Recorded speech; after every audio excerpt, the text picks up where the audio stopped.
آگے next question ہے کہ ابن مسعود رضی اللہ عنہ کی وہ حدیث ہے ذکر بالجہر کے بارے میں، اور اس سلسلے میں یہ فتویٰ ہے انہوں نے بھیجا ہے۔ تو جب انہوں نے منع کیا تھا تو صوفی چشتی لوگ کیوں ذکر بالجہر کرتے ہیں؟ تو اول تو ابن مسعود والی وہ روایت حدیث شریف نہیں ہے، ابن مسعود کا قول ہے، اثر ہے۔ پھر وہ صحاح ستہ میں سے کسی کتاب میں نہیں ہے، وہ دارمی میں ہے، سنن دارمی میں ہے، اور پھر اس روایت میں انقطاع ہے اور ضعیف روایت ہے۔ تو اس ضعیف روایت کو بنیاد بنا کر اتنا بڑا پہاڑ کھڑا کر دینا اور یہ کہنا کہ غلط اور یہ غلط اور وہ غلط اور فلاں غلط، تو ٹھیک ہے، یہ اگر ثابت بھی ہو تو ہم کہیں گے ابن مسعود رضی اللہ عنہ کا اجتہاد تھا۔ ابن مسعود رضی اللہ عنہ کے اجتہاد کو فالو کرنا یا نہ کرنا یہ اختیار میں ہے، اور ہمارے پاس اگر دوسرے دلائل ہوں اور اس کے ذریعے سے ہم ذکر بالجہر کرنا چاہیں تو ہم کر سکتے ہیں۔ اگر آپ کو یہ سمجھیے کہ یہ ہے کہ بھئی نہیں کرنا چاہیے تو ٹھیک ہے، آپ مت کرو، لیکن جو کرنا ہے اس پر اپنی رائے کو آپ زبردستی لاگو تو نہ کرو، اور رائے ہوتی ہیں۔ پھر اگر یہ اجتہادی مسئلہ ہے کہ بھئی ذکر بالجہر کر سکتے ہیں نہیں کر سکتے ہیں، جب دوسرے علماء نے کہا کہ کر سکتے ہیں تو ٹھیک ہے، آپ کو ان کی رائے لینی ہو ان کی رائے لو، ان کی رائے لینی ان کی رائے لو۔ اور ذکر بالجہر کے سلسلے میں تو مستقل رسالے لکھے گئے ہیں۔ حضرت علامہ جلال الدین سیوطی رحمۃ اللہ علیہ کا رسالہ ہے نتیجۃ الفکر فی الذکر بالجہر۔ ابن القیم رحمۃ اللہ علیہ نے الوابل الصیب میں ذکر بالجہر پر مستقل کلام کیا ہے، اور حضرت مولانا مفتی رضاء الحق صاحب نے اس پر مستقل کتاب لکھی ہے ذکر بالجہر کے اوپر۔ مفتی خالد سیف اللہ صاحب گنگوہ والے انہوں نے بھی اس پر مستقل ایک کتاب لکھی ہے۔ تو اگر آپ ان کتابوں کو پڑھیں، اور حضرت شیخ الاسلام مولانا حسین احمد مدنی رحمۃ اللہ علیہ کے فتاویٰ میں اس پر مستقل ایک فتویٰ ہے، اور حضرت نے اس کو واضح کیا ہے۔ تو جب یہ سارے اکابر کہہ رہے ہیں کہ ذکر بالجہر میں حرج نہیں، اور روایات پیش کرتے ہیں کہ بعض صحابہ ذکر بالجہر کرتے تھے، عبداللہ ذوالبجادین والی روایت، اور حضرت عمر کے زمانے میں باقاعدہ عصر بعد ذکر کی مجلس ہوتی تھی، اور جب ان کی آواز دھیمی پڑتی تو حضرت عمر فرماتے تھے، کسی کو کہتے تھے ان کو کہو توسروا الذکر، کہ اپنی آواز ذرا اونچی کرو، زور سے ذکر کرو۔ یہ سیوطی نے نتیجۃ الفکر میں نقل کیا ہے۔ اور پھر جہاں وہ حدیث ہے، حدیث قدسی ہے، انا عند ظن عبدی بی وانا معه اذا ذکرنی فان ذکرنی فی نفسه ذکرته فی نفسی وان ذکرنی فی ملأ ذکرته فی ملأ خیر منهم۔ تو وہاں حضور نے خود کہا فی ملأ، تو اگر ذکر فی النفس، اگر کوئی چپ چاپ ذکر کرے تو وہ تو ذکر فی النفس ہوا، اور ذکر فی الملا یہی ہے کہ اجتماعی طور پر ذکر ہو اور آواز کے ساتھ ذکر ہو، تو کہیں گے یہ مجمع میں بیٹھ کر ذکر کر رہا ہے۔ ورنہ اگر مجمع میں مسجد میں سب بیٹھے ہیں اور الگ الگ اپنا اپنا ذکر کر رہے ہیں، وہ تو انفرادی ذکر ہوا۔ جب آواز سے ذکر کیا جائے گا تو وہ ذکر بالجہر کہلائے گا۔ تو ذکر بالجہر میں، اور پھر یاد رکھیے ایک بات ہمیشہ، بھئی ذکر کرنے کے الگ الگ طریقے ہیں، اور چشتی، نقشبندی، قادری، سہروردی، تو ان حضرات نے جو ذکر کہا ہے، جب تک شریعت میں اس کی ممانعت نہ ہو، قباحت نہ ہو، وہاں تک ان میں سے کسی طریق کو ہم منع نہیں کہہ سکتے۔ تو اس کی گنجائش جب تک شریعت نے رکھی ہے تو ہم کیوں اس میں سختی کریں؟ بھئی جو ذکر کرتے ہیں وہ کرتے ہوں گے، اگر ہم کو ان کے طریق سے اتفاق نہیں ہے تو ہم نہ کریں، لیکن ان پر اعتراض تو نہ کریں اور ان کو غلط سلط ثابت کرنے کی کوشش تو نہ کریں۔ تو بہرحال اس مسئلے میں گنجائش ہے، آواز سے ذکر کر سکتے ہیں اور کوئی حرج نہیں ہے۔ اور اس زمانے میں تو بھئی آواز سے بہت کچھ ہوتا ہے۔ دیکھیے لوگ کتنے زور زور سے گانے سنتے ہیں، فلم دیکھتے ہیں، موویاں دیکھتے ہیں، آپ اس کے بارے میں کیوں نہیں بولتے کہ بھئی یہ غلط ہے، گانا سننا غلط ہے، موویاں دیکھنا غلط ہے؟ آپ کو یہ بیچارے صوفی صافی ذکر کرنے والے ہی نظر آتے ہیں، انہی پر سوار ہو جاتے ہیں۔ دیکھتے نہیں کہ ان صوفیوں نے، ذکر کرنے والوں نے کتنی خیر کو وجود بخشا ہے، اور ان کی برکت سے معاشرے میں اور کتنی خیر وجود میں آئی ہے، کتنے لوگوں نے توبہ کی ہے، کتنے لوگوں کی اصلاح ہو گئی ہے، اور کتنا فائدہ ہے ذکر کرنے کا۔ تو اس زمانے میں جب باطل خوب زور پر ہے تو حق کو بھی اتنی زور اور طاقت کے ساتھ سامنے آنا چاہیے، تو لوگوں کو تو ذکر زور زور سے کرانا چاہیے تاکہ لوگ ان میں کچھ صاحب نسبت پیدا ہوں اور تعلق اللہ کے ساتھ قائم ہو جائے۔ یہ اللہ والے جو ہیں یہ سب سے زیادہ عقل مند ہیں، اور امام شافعی رحمۃ اللہ علیہ سے پوچھا گیا تھا کہ سب سے زیادہ سمجھدار کون ہے؟ اگر کوئی یہ وصیت کرے کہ میری یہ میراث سب سے عقل مند آدمی کو دی جائے تو کس کو دی جائے؟ تو امام شافعی رحمۃ اللہ نے فرمایا زاہدوں کو دی جائے، کہ ان سے بڑا عقل مند کوئی نہیں ہے۔ تو یہ علماء اور مشائخ اور اہل اللہ یہ تو بہت عقل مند ہیں، ہم سے بہت آگے ہیں۔ تو یہ حضرات جب کہہ رہے ہیں کہ بھئی یہ زمانے حال کی ضرورت ہے اور اس کو کرنا پڑے گا، اس سے فائدہ ہے، اور ہر زمانے کی ضرورتیں الگ الگ ہوتی نہیں ہیں۔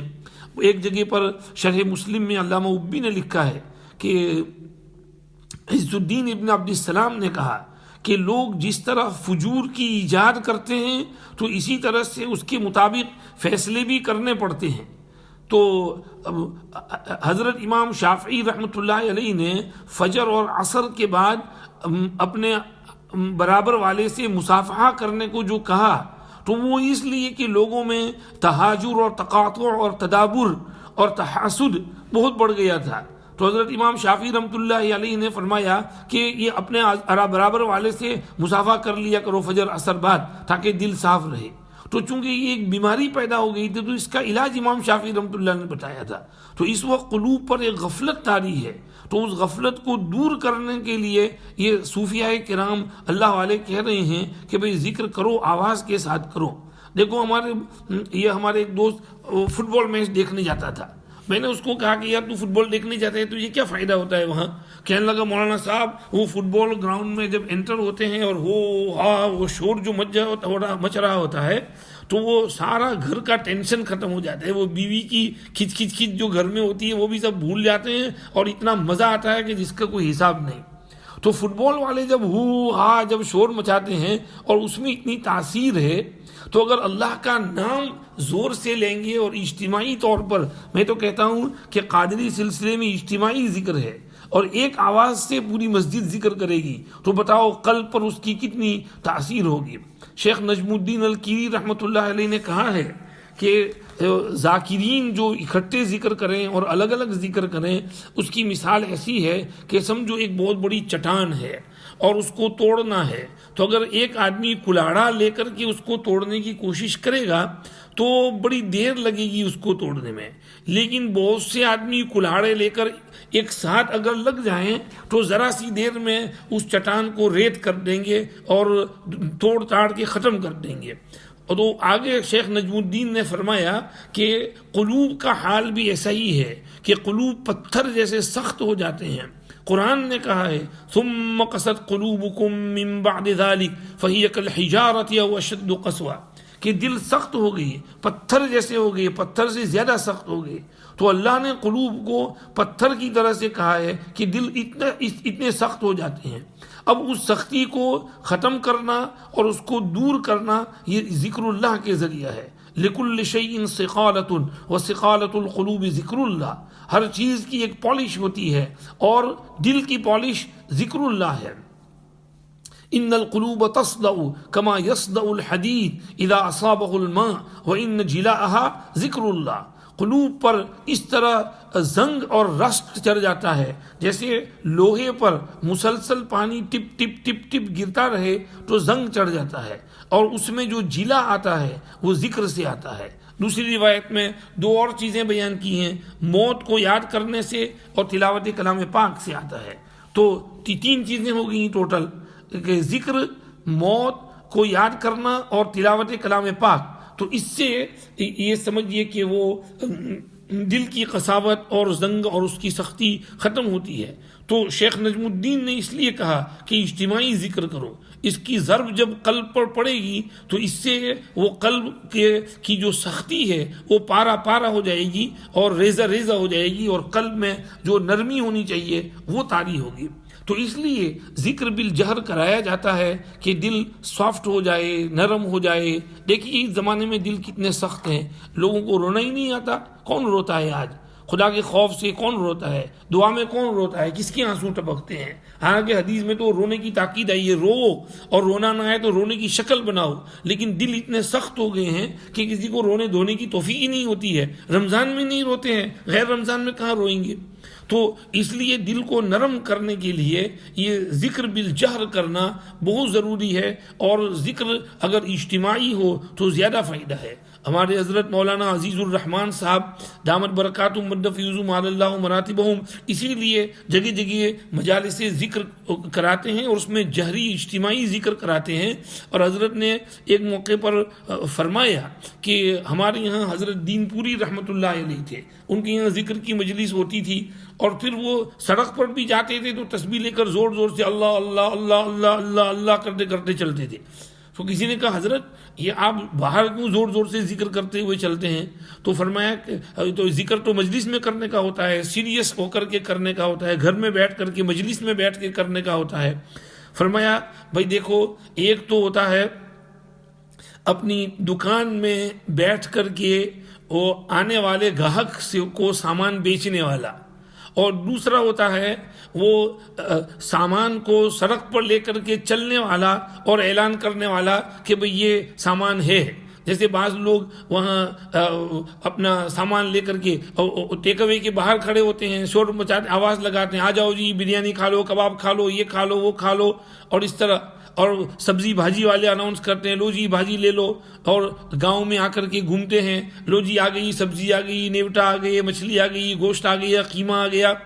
تو یہ سامان بیچنے والا تو کہنے لگی کہ بھئی جو ہمارے پاس ذکر کرنے والے آتے ہیں تو وہ تو اصلاح کے لیے آتے ہیں، وہ تھوڑے ہوتے ہیں، لیکن لوگوں کو ذکر کی ترغیب دینے کی ضرورت ہے۔ تو اس لیے ہم باہر جاتے ہیں تو وہ سامان بیچنے والا اپنا سامان بیچتا ہے، ہم اپنا سامان بیچتے ہیں کہ بھئی یہ ہمارا سامان یہ ذکر ہے، تو یہ ذکر والا سامان خرید لو، لو ہم سے تھوڑا سا ذکر سیکھ لو، آ جاؤ جی ذکر سیکھنے کے لیے۔ تو اس زمانے میں اس کی ضرورت ہے، اس لیے حضرت مولانا عبدالشکور دین پوری رحمۃ اللہ علیہ اس طرح باہر بھی ذکر کرتے کرتے زور زور سے چلتے تھے اور لوگوں کو ذکر کی دعوت دیتے تھے۔ تو یہ سمجھیے کہ ذکر کرنے والوں پر اس طرح کے ابن مسعود والے اثر سے اٹیک کرنا، اور جو چیز حدیث شریف سے ثابت ہے صحابہ کا ذکر بالجہر کرنا۔ عبداللہ ذوالبجادین پر حضور گزرے تھے، زور زور سے ذکر کر رہے تھے، تو وہاں رک گئے حضور پیچھے اور بہت خوش ہوئے ان کے ذکر سے۔ کسی نے کہہ دیا یہ ریاکار ہے، تو حضور نے فرمایا نہ، یہ تو اواہ ہے، آہ آہ کر رہا ہے، اللہ کے حضور میں رو رہا ہے، اپنی دعائیں مانگ رہا ہے، گر گرا رہا ہے، اللہ کو خوش کرنے کی کوشش کر رہا۔ پھر وہی عبداللہ ذوالبجادین کا انتقال ہوا تو حضور خود ان کی قبر میں اترے۔ 5 آدمیوں کی قبر میں حضور اترے ہیں، ان میں ایک عبداللہ ذوالبجادین ہے، اپنے ہاتھ سے دفن کیا ہے، اور دعا مانگی اللہ میں اس سے خوش ہوں، تو بھی اس سے خوش ہو جا۔ یہ ذکر کی برکت ہے۔ تو اس لیے ذکر بالجہر تو ضرور کرنا چاہیے اور کرانا چاہیے، اس کا بہت فائدہ ہے۔